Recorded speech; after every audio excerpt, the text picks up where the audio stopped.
Mandre Emily Jeet Arulkar visited KLE Hospital, Belgaum, where a 4-year-old child from Parsim recently underwent heart surgery. Arulkar met the child and family members during his visit and extended financial assistance to support the medical expenses. The gesture was appreciated by the family as the child continues to recover under medical supervision.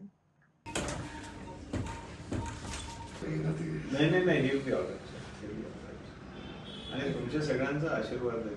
I personally came last night. हो नाही मला ते सांगितलंय आणि तुमचे लोक पण येऊन ते गेले ते पण तेच मी म्हटलो त्यांना कशाला त्रास देतात, त्यांना दुसरं काम असतंय. आम्हाला असं वाटलं की बाबा त्यांना बोलवायचं आहे तर आम्हीच बोलवतो. कशाला बोलवायला गेला आरव तो एक 6 का 7 वर्षाचा मुलगा आहे तो. आणि त्याला आपलं कसं हृदय डाव्या बाजूला असते, त्याचं हृदय उजव्या बाजूला आहे. आणि त्यांना एक डिझीज म्हणजे रोग आहे ज्याला आपण टेट्रोलॉजी ऑफ फॅलो म्हणतो. म्हणजे त्यात 4 प्रॉब्लेम असतात हृदयामध्ये.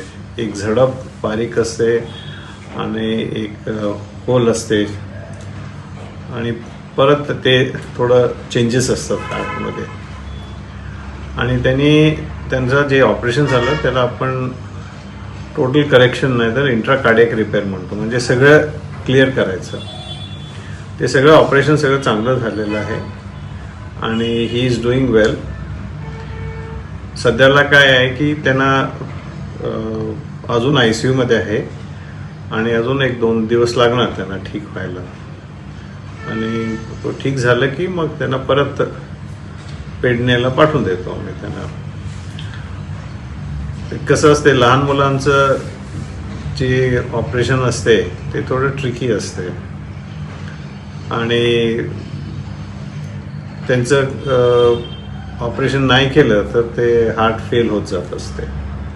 म्हणून आपल्याला त्यांचं ऑपरेशन जेवढं लवकर होईल तेवढं करायचं गरजेचं असतं. आज आपले आमदार या ठिकाणी आले, तुमच्याबरोबर चर्चा झाली. एकंदरीत त्यांच्या संदर्भात आमदारांनी खूप ते बाळाला मदत केलेत, फायनान्शियली पण केलेत आणि इमोशनली सपोर्ट पण केलेत. ते स्वतः गोवा येऊन इथे ते बाळाचं कंडिशन बघायला आलेत आणि त्यांना म्हणजे जे